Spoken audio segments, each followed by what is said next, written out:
Senhor esteja convosco. Ele está no meio de nós. Proclamação do Evangelho de Jesus Cristo segundo Lucas. Glória a vós, Senhor. Naquele tempo, Jesus estava na margem do lago de Genezaré, e a multidão apertava-se ao seu redor para ouvir a palavra de Deus. Jesus viu 2 barcas paradas na margem do lago. Os pescadores haviam desembarcado e lavavam as redes.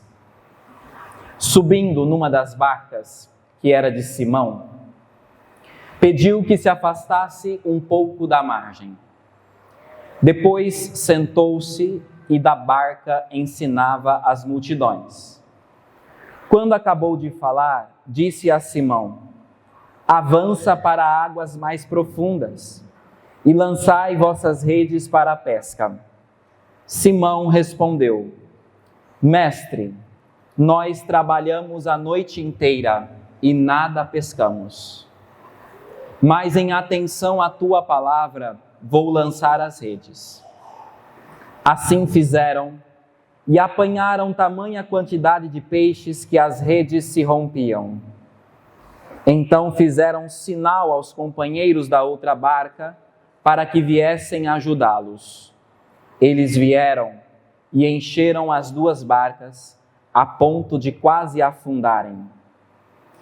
Ao ver aquilo, Simão Pedro atirou-se aos pés de Jesus dizendo: Senhor, afasta-te de mim, porque sou um pecador.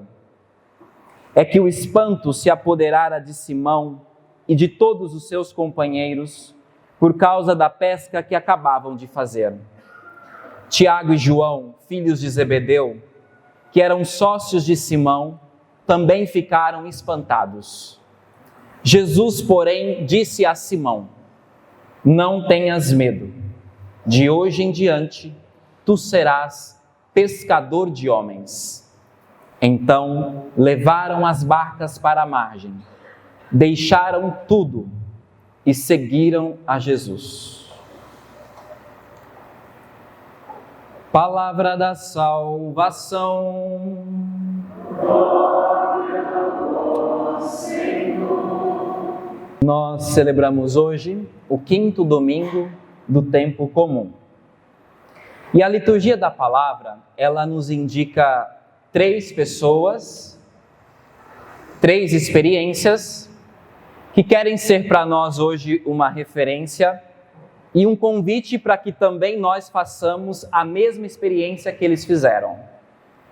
Eu estou falando de Isaías, da primeira leitura, de Pedro no Evangelho e de Paulo na segunda leitura.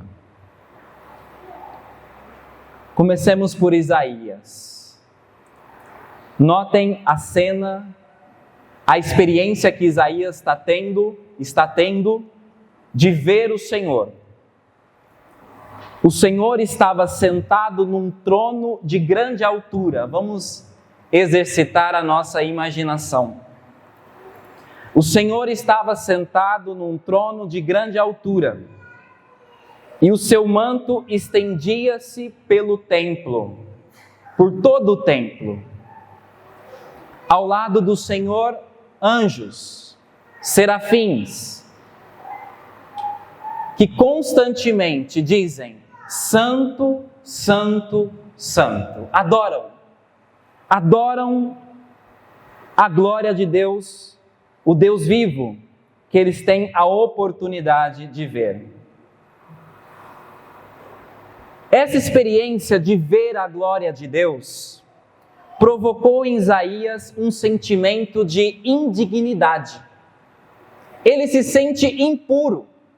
Ele vê a grandeza de Deus, a majestade de Deus, a glória de Deus, olha para si e vê a sua grande indignidade. Eu não sou digno. Eu sou um homem de lábios impuros. Nesse instante, o anjo serafim, com uma pinça do altar que queimava em brasa, ele tira uma brasa dali e coloca nos lábios de Isaías, para que ele tenha condições de responder o chamado que Deus irá fazer agora para ele. Porque Deus, dando a Isaías essa oportunidade de vê-lo, Ele está querendo convidá-lo, chamá-lo para uma missão. E Deus se faz um pouco de desentendido e diz assim: quem eu vou enviar? Quem irá por mim? Isaías está ali diante de Deus, não tem outra pessoa. Deus olha, quem que eu vou enviar? Ele espera a resposta de Isaías. Isaías responde: eis-me aqui, Senhor, envia-me. Notem, Isaías era um homem de lábios impuros, e mesmo assim Deus o chamou. Deus quis contar com ele. Esse mesmo movimento acontece no Evangelho de hoje. O mesmíssimo movimento. O personagem principal aqui é Pedro. A primeira referência é que eles estavam, depois de uma noite toda de pescaria, na beira da praia, lavando as redes. Eu nunca tive a oportunidade de trabalhar a noite toda, né? Já fiz outras atividades a noite toda, né? Vigílias, né? Encontros, né? Eventos da comunidade. Mas a gente sabe que trabalhar à noite não é fácil, né? Tanto é verdade que até se paga mais para quem trabalha à noite, porque é exigente. Pedro tinha trabalhado a noite toda. O que Pedro queria fazer?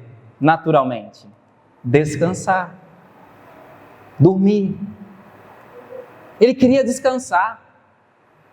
Mas Jesus sobe na barca de Pedro e diz, para se afastarem um pouco da margem. O que será que Pedro pensou de Jesus? Será que ele não sabe que eu trabalhei a noite toda? Que eu gostaria de descansar?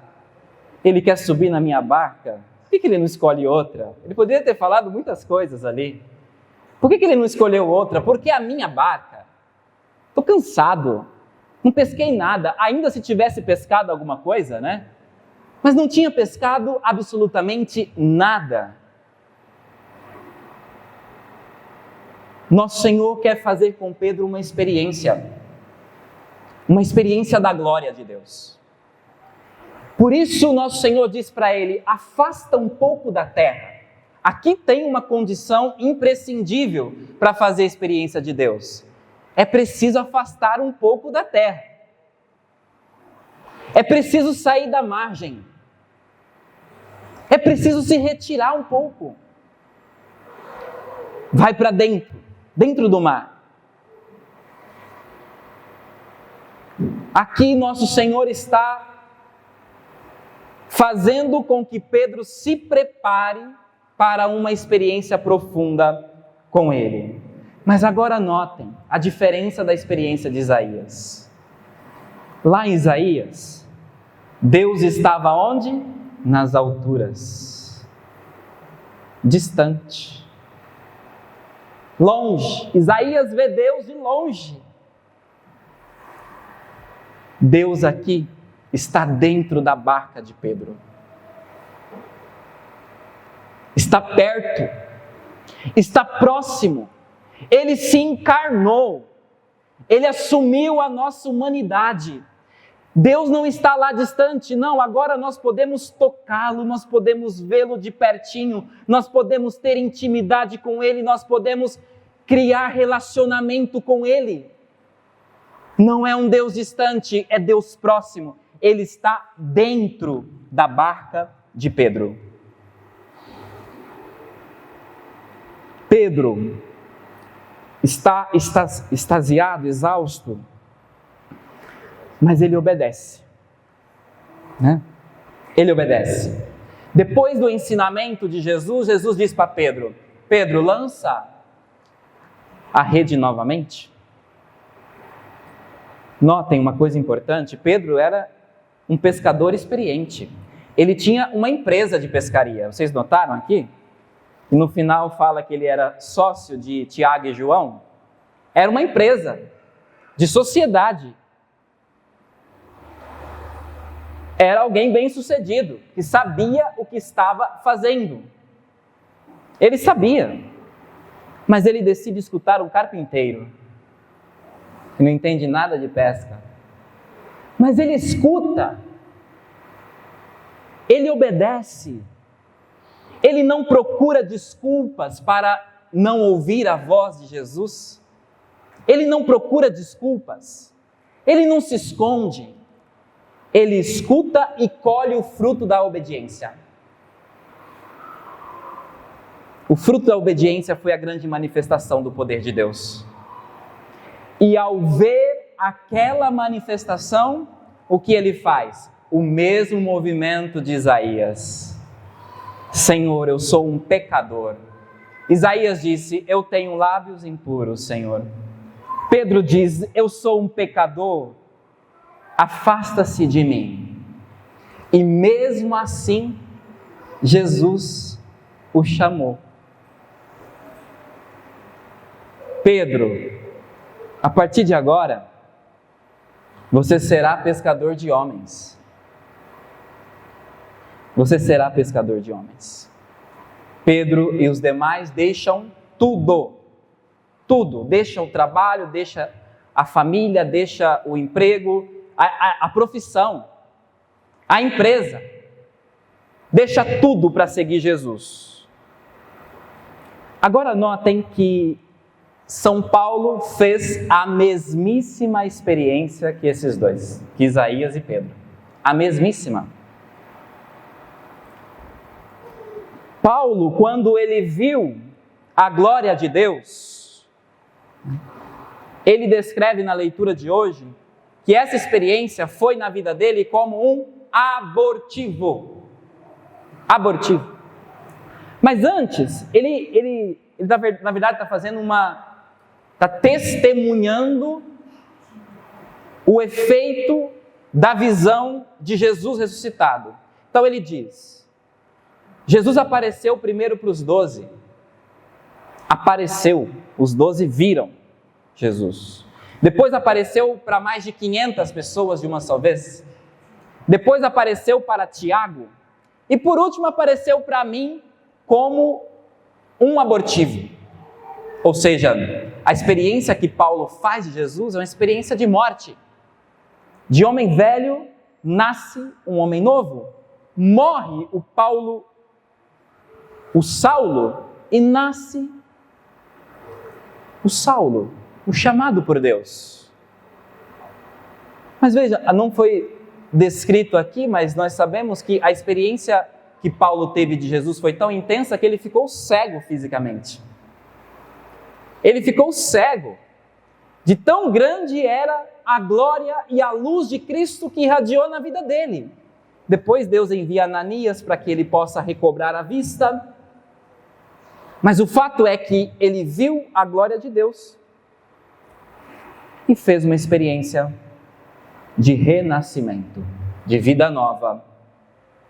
E Paulo também se sente indigno, como Pedro e como Isaías. O que disse aqui a leitura? Ele disse, eu sou o menor de todos os outros, porque eu persegui a igreja. Eu sou o menor, sou o pior de todos os outros. Um sentimento de indignidade. Então vejam, essa experiência, ela também precisa acontecer conosco. De ver a glória de Deus. Quem de nós aqui já vimos Deus? Quem de nós aqui já fizemos essa experiência de Jesus tão forte como Pedro, como Paulo, como Isaías no Antigo Testamento? Eles viram a glória e porque viram, tiveram suas vidas transformadas, impactadas, nunca mais foram os mesmos. Então hoje nessa missa eu quero pedir a Deus que Ele nos dê essa graça para todos nós que estamos aqui, a graça de ver a glória de Deus, de ver Jesus, de fazer uma experiência pessoal com Ele, de vê-lo subindo na nossa barca, na barca da nossa vida e manifestando a sua glória em nós, manifestando o seu amor em nós, para que nós nos tornemos como Paulo, como Isaías, como Pedro. Mas eu quero aqui chamar a atenção para esse elemento, né, do corpo humano, o olho, né? Porque eles viram, todos os três viram. Nosso Senhor escolheu a visão. Poderia falar com eles de outros jeitos, não sei, só escutando a voz, talvez, mas eles viram. Por que viram?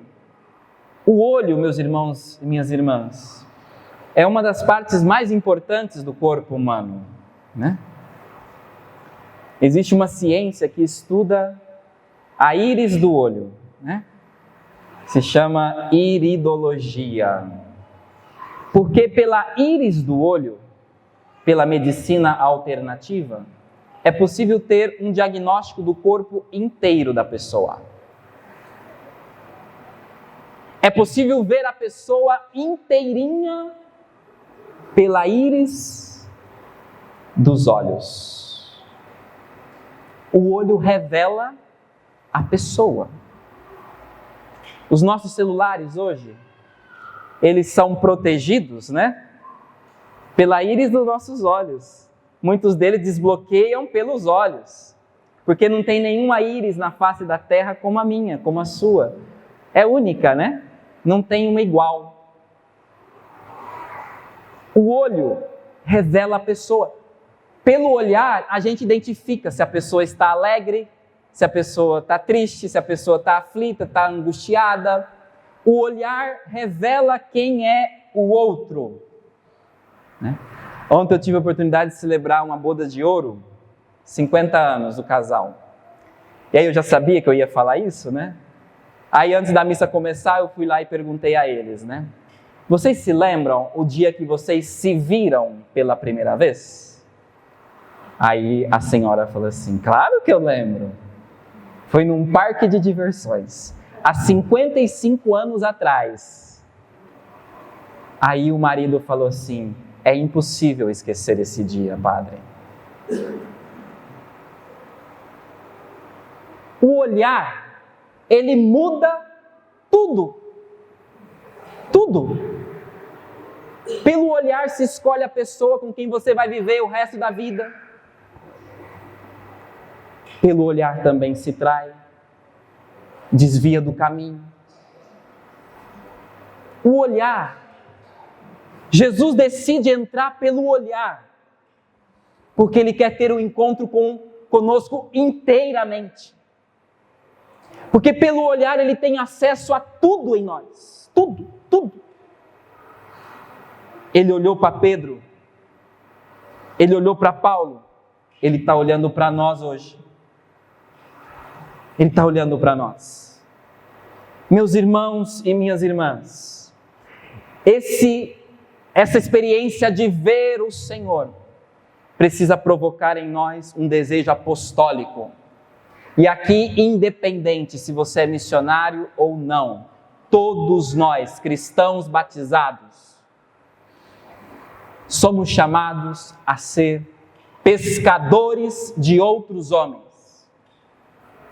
É impossível reter para si essa experiência. Ela precisa ser compartilhada.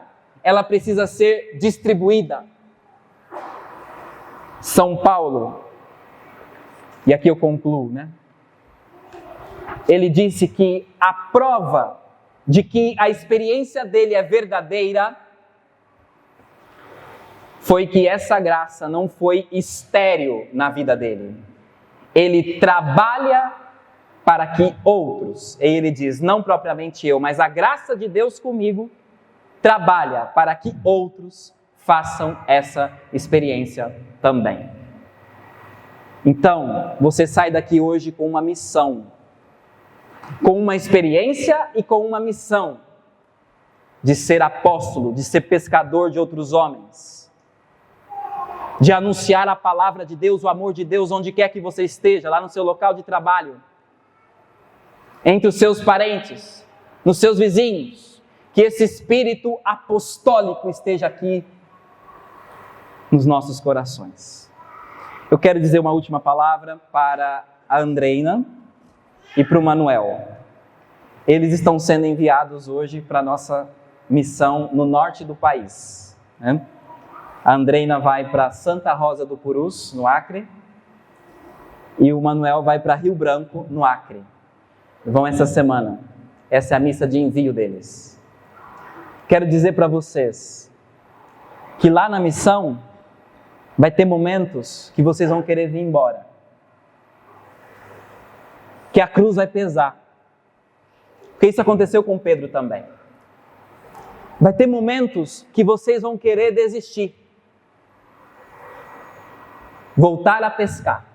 Pedro, lá para frente, né? Ele vai querer voltar a pescar. Pode ser que vocês também lá na missão queiram voltar. Mas o que é que nos mantém firmes na missão? Essa experiência de ter visto o Senhor. E vocês viram. Porque se vocês não tivessem visto, vocês não estariam deixando tudo para ir para onde vocês estão indo. Santa Rosa do Purus é uma cidade no meio da floresta. Lá só chega de avião, esses aviões de pequeno porte, e rio, não tem estrada. Você só está indo para lá, Andreina? Você só está deixando tudo porque um dia você viu Jesus. Então não se esqueça dessa experiência. Porque o ver Jesus é fundamental para a nossa fidelidade. Para a fidelidade ao plano de Deus na nossa vida. Então nunca esqueça da experiência de ter visto Jesus. Porque é daí que nasce a missão.